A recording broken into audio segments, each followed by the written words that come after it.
Senator Formica, the floor is yours when you're ready, sir. Thank you very much. Good morning, Madam Chair and Commissioners Betkowski and Karen. Thank you for the opportunity to comment briefly on today's docket regarding storm response. I have just a few observations and a few questions for your consideration as you move forward. One, the recently passed legislation, I have some questions about how this will affect the docket moving forward. I'm sure the performance-based metrics and standards have not been developed yet, although I'm sure they'd be quite helpful for you in this docket. Do you think that they will be available somewhat to help you move through this? And then the reports that are required via the legislation from the utilities on benchmarking the last 5 storms. I'm hopeful that they'll be available to help you manage this docket as well. Additionally, questions, and concerns that my district has here. Vegetation management. We've done lots of that over the last 10 years. How do we make that better, and how can we better prepare for storms coming forward?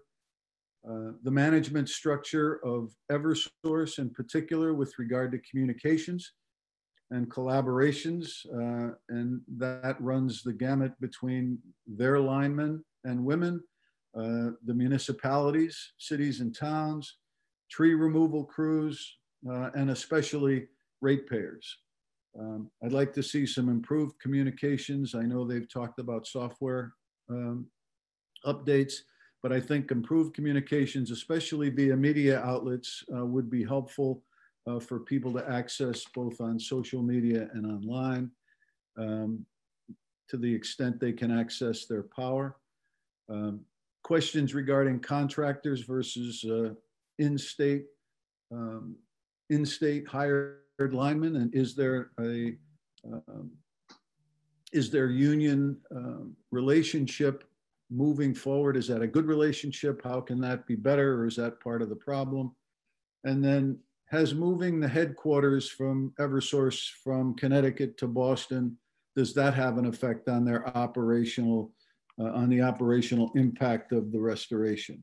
And then I see in your notice of comment hearings, the December evidentiary hearings will seem to be the timeline, and there's a lot of concern about how long that will take, and are you coordinating this with the rate docket that you suspended those rates July 1st?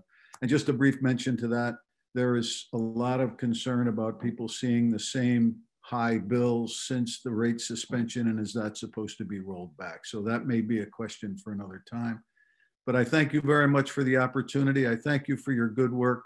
I hope that that bill is the beginning of a big assistance to your regulatory agency in managing these important energy issues moving forward. Thank you very much. Thank you, Senator, for those remarks. The authority appreciates your leadership on the E&T committee and look forward to continuing to work with you. We will certainly abide by the timelines and the items that you have prescribed for us to consider in that legislation. So thank you for that, sir. And we will